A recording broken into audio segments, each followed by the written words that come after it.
नमस्कार, केटीव्हीच्या कोकण वार्तामध्ये आपलं स्वागत। सुरुवातीला एक नजर ठळक घडामोडींवर। केंद्र शासनाने लागू केलेले शेतकरी विधेयक शेतकऱ्यांच्या हिताचे, विरोधक फक्त विरोधाला विरोध करत आहेत। भाजप प्रदेश उपाध्यक्ष चित्रा वाघ यांनी केला घणाघाती आरोप।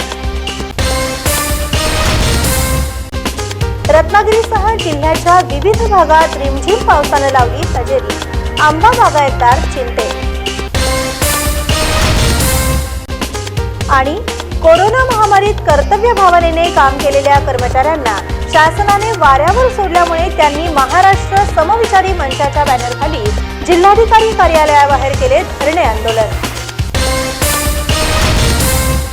यापुढील बातम्या अल्पशा विश्रांतीनंतर। समुंदर की गोद में पला है तू,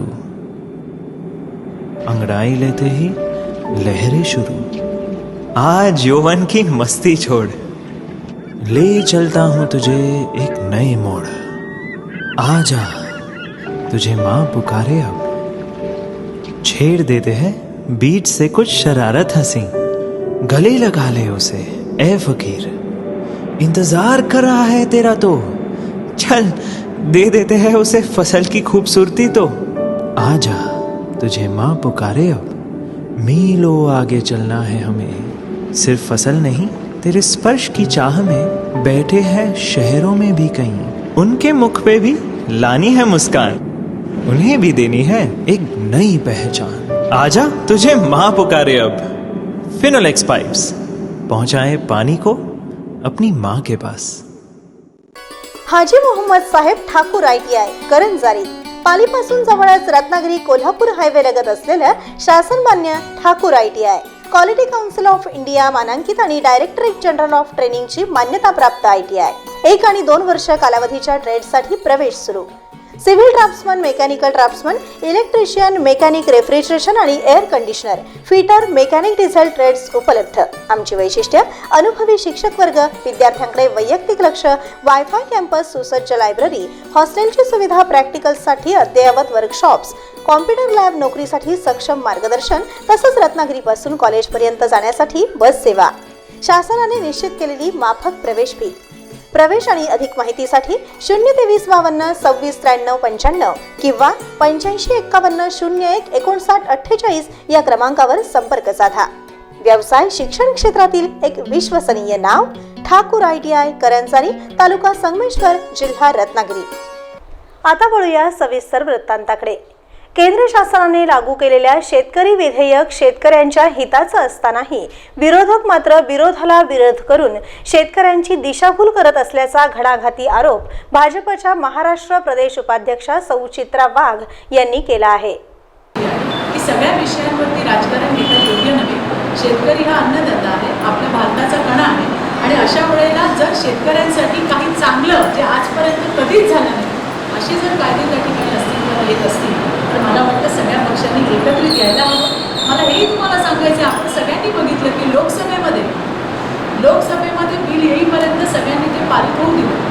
त्यावेळेला कोणी त्या ठिकाणी दंगा केला नाही आणि जसं बिल राज्यसभेमध्ये गेलं की कायदा होऊ पाहतोय त्यावेळेला मात्र हे मला असं वाटतंय की फक्त क्रेडिट कुठेतरी मोदी सरकारला जाऊ नये की यांनी केले की काय, म्हणून सगळेजण त्या ठिकाणी रस्त्यावरती आले आणि जे रस्त्यावरती आले त्या सगळ्यांच्या भूमिका मी तुम्हाला सांगितलं की तुम्ही काय काय मागण्या केल्या होत्या। तुम्हीच मागण्या केल्या होत्या की APMCचा जो कायदा आहे तो रद्द करा।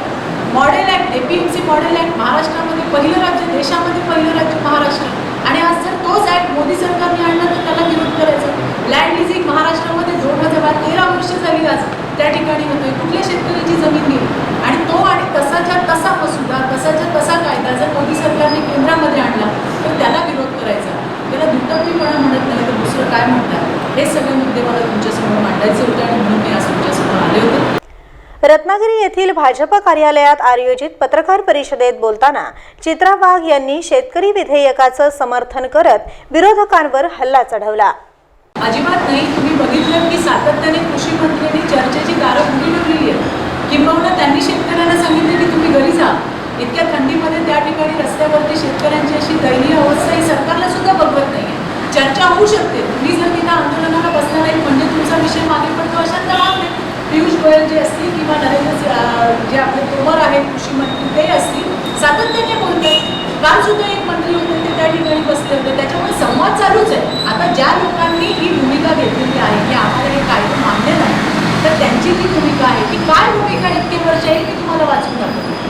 जर महाराष्ट्रामध्ये जर लँड लिझिंगचा कायदा होतो ज्याला 13 वर्ष झाली, तसा कायदा केंद्राने केला. जर महाराष्ट्रामध्ये तो कायदा चालतो तर केंद्राने केलेला कायदा का चालू नाही, त्याला विरोध का व्हावा? मॉडेल APHC ऍक्ट जे आता केंद्र सरकार आणते, पण आपल्याकडे ते ऑलरेडी आधी चालू आहे. आपल्याकडे आहेत खासगी बाजार समित्या. त्याच्याने काय झालं मग? जर तो कायदा जो महाराष्ट्रात चालू आहे तो कायदा केंद्राने आणला तर त्याला विरोध करायचा. लँड लिझिंगचा कायदा जो तुमच्याकडे आहे तोच केंद्राने आणला तर त्याला विरोध करायचा. इतके वर्ष UPAचं सरकार होतं, इतके वर्ष काँग्रेस राष्ट्रवादीचं सरकार होतं, का नाही तुम्ही स्वामीनाथन आयोगाच्या शिफारशी लागू केल्या? आजपर्यंत कुठल्या सरकारने धारिष्ट दाखवलं की स्वामीनाथन आयोगाच्या ज्या शिफारशी आहेत त्या लागू करायचं? हे मोदी सरकारने केले, ते तुम्हाला नाकारता येणार? पेट्रोल, डिझेल आणि गॅसच्या वाढत जाणाऱ्या दराबाबत मात्र प्रदेश उपाध्यक्षा चित्रा वाघ यांनी थेट उत्तर देण्याऐवजी गोलमोल उत्तर देत एक प्रकारे वाढत जाणाऱ्या महागाईचं समर्थनच केलं असल्याचं दिसून आलं. आज पेट्रोल, डिझेल, गॅसचे दर वाढत चाललेत आणि भाजप ह्या बाबतीत गप्प का? कधी काळी भाजप ह्या विषयावर आंदोलन करायचे, पण आज नेमकी आपली भूमिका बदललेली दिसते. नाही, मला नाही वाटत आहे. तुम्ही बघताय की कशा पद्धतीने सध्या देश काय, सगळेच राज्य आणि देशसुद्धा फार मोठ्या क्रायसिसमधून चालू आहे. सगळ्यात महत्त्वाचा आता शेतकऱ्यांचा हा प्रश्न आहे. हा शेतकऱ्यांचा लवकरात लवकर प्रश्न सोडावा, त्याच्यानंतर बाकीचे जे प्रश्न आहेत ते सुद्धा महागाईबाबत आपलं मत काय मॅडम? भाजपचं महागाई, पेट्रोलचे दर वाढतात, डिझेल दर वाढतात, गॅस वाढतात, सामान्य माणूस बेटाकुडी झालेला आणि भाजप गप्प या विषय वेगळा, ह्या विषयावर आपलं मत नाही. मला नाही असं वाटत आहे. तुम्ही बघितलं की एकंदरीतच देशाची अर्थव्यवस्था कशा पद्धतीने या कोरोनामुळे कोलमडलेली आहे आणि त्यामुळे हे अपडाऊन आहेत. मध्ये जर तुम्ही वाचलं असेल की ज्या वेळेला काही भाव काही पैशांनी किंवा काही रुपयांनी जरी कमी झाले तर त्याच्या बातम्या होत नाहीत, परंतु जर काही वाढलं तर त्या निश्चितपणे होतात आणि त्या वागायत, त्याच्याबद्दल आक्षेप पण नाही आहे. पण मला असं वाटतं की या संक्रमणातून आपण निघून येणारं 2021 हे वर्ष आपल्या सगळ्यांसाठी चांगलं असेल. भारताची जी ग्रोथ आहे ती सुद्धा वाढेल, GDP सुद्धा निश्चित वाढेल आणि त्याच्यामध्ये हे सगळे दर कंट्रोल. महाराष्ट्रातील महाविकास आघाडी सरकारने 1 वर्ष पूर्ण केले याबद्दल प्रश्न विचारता चित्रा वाघ यांनी त्यांना शुभेच्छा दिल्या, परंतु महाराष्ट्रात नेमकं काय चाललं आहे याबद्दल जाहीर नाराजी व्यक्त केली. पुढची 4 वर्षही पूर्ण करणार, भाजप कसं पाहते या विषयात? त्यांना शुभेच्छा. पण वर्ष त्यांचं कसं गेलं, आपण समाधानी आहात? तुम्ही बघितलं कसं गेलं तरी आज किती आत्महत्या झाल्या ते बघा, महिलांवरचे अत्याचार किती वाढले ते तुम्ही बघा, की कशा पद्धतीने आज राज्य वेगवेगळ्या प्रश्नांना तोंड देत आहे आणि त्याच्यामध्ये सरकार कुठे दिसते ते पण तुम्ही बघा. महिलांवरील वाढत जाणाऱ्या अत्याचाराबाबत भाजप प्रदेश उपाध्यक्षा चित्रा वाघ यांनी खंत व्यक्त करत महिलांबाबत अतिकडक कायदे झाले पाहिजेत असं पत्रकारांजवळ बोलताना म्हणाल्या. महिलांवरती अत्याचार वाढणं किंवा महिलांवर अत्याचार होणं सरकार कोणाचं पण असू दे हे भूषणावं नाहीच आहे. आता जो शक्ती कायदा ज्याची आम्हीच खरं तर पाठपुरावा केला, आम्ही म्हणजे भारतीय जनता पार्टीने, की फेब्रुवारीमध्ये जो लॉन्च होणार होता अनाऊन्स केलं गेलं होतं, कित्येक महिने आम्ही त्याच्या मागे आहोत. त्याच्यानंतर सुद्धा कित्येक मुली गेल्या, किती मुलींना मारून टाकण्यात आलं, किती महिलांच्या मुलींच्या अब्रूचे लचके तोडण्यात आले आणि आज मागच्या आठवड्यामध्ये कॅबिनेटमध्ये तो प्रस्ताव आला आणि आज ते अधिवेशनात मांडणार आहेत म्हणून आम्हाला कळलंय. किंबहुना आम्ही तशी सूचना केली आहे की आमच्याकडे सरकारला सूचना आहे की तुम्ही हे विधेयक आत्ता सध्या विधानसभेत मांडू नका, हे आमच्यासाठी अतिशय महत्त्वाचं असं विधेयक आहे, त्यामुळे ते तुम्ही पब्लिक डोमेनमध्ये टाका. बरेच वर्ष महिलांच्या प्रश्नांवर काम करणारे खूप महिला आहेत, पुरुषसुद्धा आहेत, तर त्याच्या काही सूचना तुम्ही घ्यायला हव्यात. काही जर हरकती असतील तर त्या नोंदवल्या गेल्या पाहिजे. फक्त आपल्याला घाईघिसाडीमध्ये कुठला कायदा करायचा नाही आहे आणि जर तुम्ही आणणार असाल तर एक सशक्त असा कायदा आपण बनवू की ज्याचा फायदा राज्यातल्या महिलांना, राज्यातल्या मुलींना होऊ शकेल आणि त्यासाठी आम्ही त्यांना विनंती केली. कारण आजच्या तारखेला, आत्तापर्यंत, या क्षणापर्यंत याचं प्रारूप काय आहे किंवा हे कशा पद्धतीचं असेल, कारण जर तुम्ही सायबरचे जर गुन्हे बघितले तर त्या सायबरच्या गुन्ह्यामध्ये IPCचा कुठला प्रावधान नाही आहे. मग तुम्ही या शक्तीमध्ये ते केलं आहे का? पेनल्टीचं स्वरूप काय असेल, किती दिवसामध्ये चार्जशीट असेल, या सगळ्या छोट्या छोट्या पण महत्त्वाच्या गोष्टी आहेत आणि त्याच्याबद्दलची स्पष्टता सरकारने द्यायला हवी आणि एकदा ते स्पष्ट झाल्यानंतर त्याच्यावरती आपल्याला बोलता येईल. महाराष्ट्रातील भाजपचे अनेक आजी माजी आमदार राष्ट्रवादीमध्ये प्रवेश करणार असल्याचं एकनाथ खडसे यांनी जाहीर केलं आहे. याबाबत प्रश्न विचारता चित्रा वाघ यांनी मात्र मौन धारण केलं. भाजपचे अनेक आजी माजी आमदार लवकरच राष्ट्रवादीत प्रवेश करणार असे नाताभाऊ म्हणाले, ठणकावून सांगितले. काय वाटते तुम्हाला? आपण कसे पाहता? नाता बघूनच तर विचारायला तुम्हाला काय वाटतं मॅडम? भाजपचे प्रदेश उपाध्यक्ष म्हणून मला आपलं मत आपण व्यक्त करा त्या असं विषयावर. वाटत नाही. अच्छा. काही केंद्रीय मंत्री शेतकऱ्यांच्या आंदोलनाबाबत बेताल वक्तव्य करत आहेत. या प्रश्नावरही चित्रा वाघ यांनी काही बोलण्यास नकार दिला. आपण पुन्हा राष्ट्रवादीमध्ये जाणार का, या विषयावर भाजप प्रदेश उपाध्यक्षा चित्रा वाघ काय म्हणाल्या ते आता आपण ऐकूया. I am very much happy. अच्छा. मला अजिबात असं वाटत नाही की मी काही चूक केली आहे म्हणून. तुम्हाला असं काय वाटतं? ना आम्हाला असा प्रश्न विचारायचा तुम्हाला वाटतं नाही नाही, कशाला आपण मॅडम राष्ट्रवादीत परत आपण जाण्याचे विचार आहात? कशासाठी नाही ना? समाधानी आहे भाजपमध्ये? तुम्हाला बघा काय वाटतं? खूप समाधानी आहे. साहेब आहेत ते आमचे. अच्छा. असं काय करताय? अच्छा, अच्छा. आमचे राजकीय गुरु आहेत. मी कसं विसरणार त्यांना? कधीच नाही विसरू पण शिष्याला शकत. बोलवलं का परत पक्षामध्ये? असं साहेब कधी करत नाही. त्याच्यामुळे तुम्ही काय काळजी करू तुम्हाला वाटते परत राष्ट्रवादीमध्ये जावं नाही, म्हणून? मला नाही वाटत आहे. अच्छा. I am very much happy. समाधानी आहे एकदम, भाजपमध्ये? खूप समाधानी आहे. पण काही मोठी जबाबदारी तुमच्या हाती जाणार आहे? अहो मी माझे काम करतेय. अच्छा. मी काम करते आणि चांगल्या पद्धतीने करते. मी चांगले माझे बेस्ट इफर्ट्स पक्षाला देण्याचा प्रयत्न करते. मागील 2 दिवसांपासून रत्नागिरीसह जिल्ह्याच्या विविध भागात अवकाळी पावसानं हजेरी लावल्यामुळे वातावरणात गारवा निर्माण झाला आहे. परंतु आंबा बागायतदारात मात्र चिंतेचं वातावरण पसरलं आहे.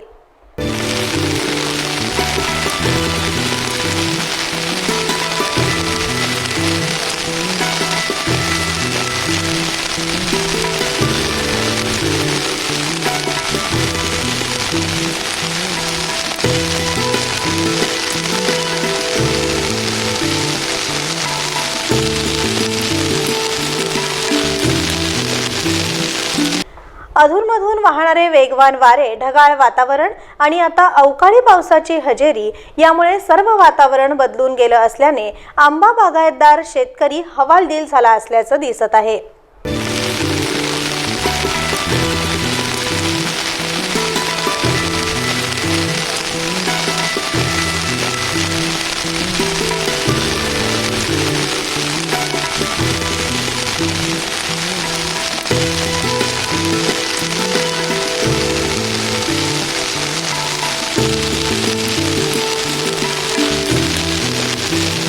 सप्टेंबर अखेर पाऊस संपल्यानंतर ऑक्टोबर हिटला सुरुवात होते आणि नोव्हेंबर डिसेंबर या महिन्यात कडाक्याची थंडी जाणवू लागते. परंतु गेल्या काही वर्षांपासून हवामान बदललं असल्याचं दिसत आहे आणि त्याचाच परिणाम म्हणून अधूनमधून अवकाळी पाऊस पडू लागला आहे.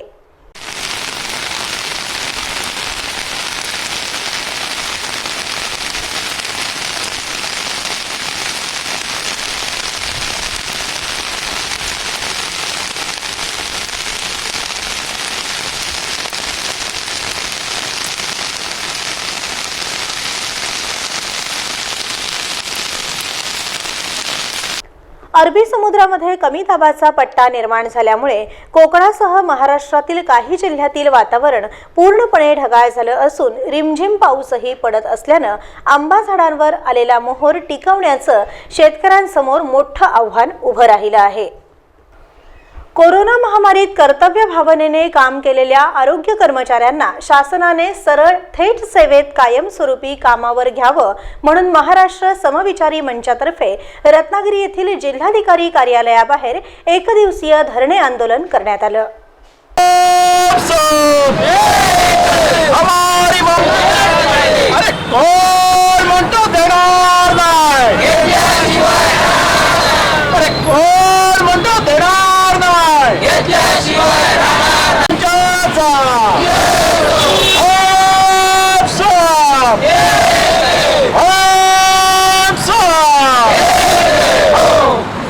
कोरोना महामारीत शेकडो युवक आणि युवतींना शासनाने तात्पुरत्या स्वरूपात काम करण्याची संधी दिली होती. परंतु कोरोनाचा प्रभाव कमी होताच सर्वांनाच कामावरून कमी करण्यात आलं. त्यामुळे शासनाची भूमिका मात्र गरज सरो आणि वैद्य मरो अशी असल्याची टीका महाराष्ट्र समविचारी मंचाचे प्रमुख बाबा ढोले यांनी KTV जवळ बोलताना केली आहे. संपूर्ण महाराष्ट्रामध्ये जवळपास 60% ते 65% आरोग्य कर्मचारी कमी आहेत. केवळ रत्नागिरीमध्ये जर तुम्ही पाहिलं तर हे तुमच्या लक्षात येईल की तिथे एक फिजिशियनसुद्धा नाही. जागतिक महामारी आली. जागतिक महामारी आल्यानंतर या कर्मचारी कामाला धजावत नव्हता, तेव्हा संपूर्ण महाराष्ट्रातून एकमुखाने एक वाणीने महाराष्ट्र समविचारी मंचने हे काम करावं, आम्ही तुम्हाला पाठिंबा देतो म्हणून सांगितलं. तर संपूर्ण राज्यभरातल्या आंदोलनाचा एक भाग म्हणून रत्नागिरी या ऐतिहासिक शहरातून आपण एक दिवसीय उपोषण करून लढ्याची सुरुवात करत आहोत. तत्पूर्वी आमच्या सर्व सहकार्यांनी 15 ऑगस्ट 2020 रोजी ही राज्यातील सगळी रिक्त पदं भरावी म्हणून उपोषण केलं होतं. सततची ईमेल केले होते. माननीय मुख्यमंत्री, माननीय आरोग्यमंत्री यांना कळवलं होतं आणि या सगळ्याचा परिणाम म्हणून 17,500 जागांपैकी 8,500 जागा भरतो असं हे महाराष्ट्र शासन म्हणत आहे. पण आमच्या म्हणण्याप्रमाणे 17,000 रिक्त जागा नसून सुमारे 61,000 जागा आरोग्य विभागात रिक्त आहे. शासन खोटं बोलत आहे. शासन मूळ आकडेवारी दडवत आहे. ही दडवणारी आकडेवारी आम्ही माहितीच्या अधिकाराखाली बाहेर काढण्याचं काम करीत आहोत. तर यापुढील कोणतीही भरती असेल की कोरोना काळात ज्यांनी काम केलं त्यांना प्रथमतः प्राधान्य द्यावं, ही महाराष्ट्र समविचारची राज्यभर मागणी आहे, राज्यस्तरावर मागणी आहे आणि त्या दृष्टीने आज सर्व राज्यामध्ये आंदोलनं सुरू आहेत. जिल्हाधिकारी कार्यालयाबाहेर करण्यात आलेल्या एकदिवसीय धरणे आंदोलनामध्ये महाराष्ट्र समविचारी मंचाचे प्रमुख पदाधिकारी आणि कामावरून कमी करण्यात आलेले युवक आणि युवती सहभागी झाले होते. समविचारी मंचाचा महाराष्ट्र समविचारी काम केलेल्या कर्मचाऱ्यांना न्याय समविचारी मंचाचा. नमस्कार, मी निलेश आकडे, महाराष्ट्र समविचारी मंच युवा अध्यक्ष. आज संपूर्ण महाराष्ट्रामध्ये कोरोनाच्या कालावधीमध्ये ज्या आरोग्य कर्मचाऱ्यांनी काम केलेलं आहे त्या कर्मचाऱ्यांना कायमस्वरूपी सेवेमध्ये सामावून घ्या अशी महाराष्ट्र समविचारी मंचाच्या माध्यमातून आम्ही मागणी करतो. संपूर्ण महाराष्ट्रामध्ये जिल्हाधिकारी कार्यालय यांच्या माध्यमातून मुख्यमंत्री यांच्याकडे हे निवेदन देण्यात येणार आहे.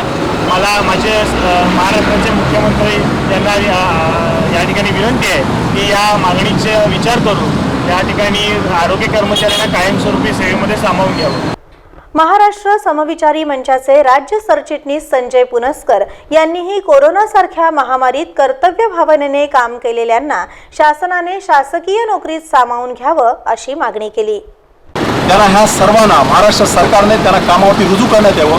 त्या जिल्ह्यामध्ये त्या सगळ्यांना त्यांचे रुजू करून घेण्यात यावं आणि 17,500 पैकी 8,500 मुलांना आज रोजी नोकऱ्या देण्याचं जे आश्वासन केलं त्याच्यामध्ये सर्वप्रथम ह्या मुलांचा प्रादुर्भावाने त्यांचा पहिला नंबर लागला पाहिजे. ह्या सगळ्यांची यादी माननीय आमचे अध्यक्ष बाबासाहेब डोळे यांच्यातर्फे ही यादी मुख्यमंत्री साहेब, आरोग्यमंत्री या सगळ्यांना यादी पुरवली जाईल आणि हा लढा अखेरपर्यंत ह्या मुलांना न्याय मिळेपर्यंत अखेरपर्यंत ही सर्व मुलं ह्या लढ्याशी सामील राहणार आहेत. न्याय मिळणे आणि त्याला ही वाचा फोडणे ही समविचारी मंचाची भूमिका होती आणि त्या भूमिकेच्या माध्यमातून राज्यभर आजचं निवेदन इथे आपण हे उपोषण केलेलं आहे आणि त्यांच्यावर निवेदन देतो.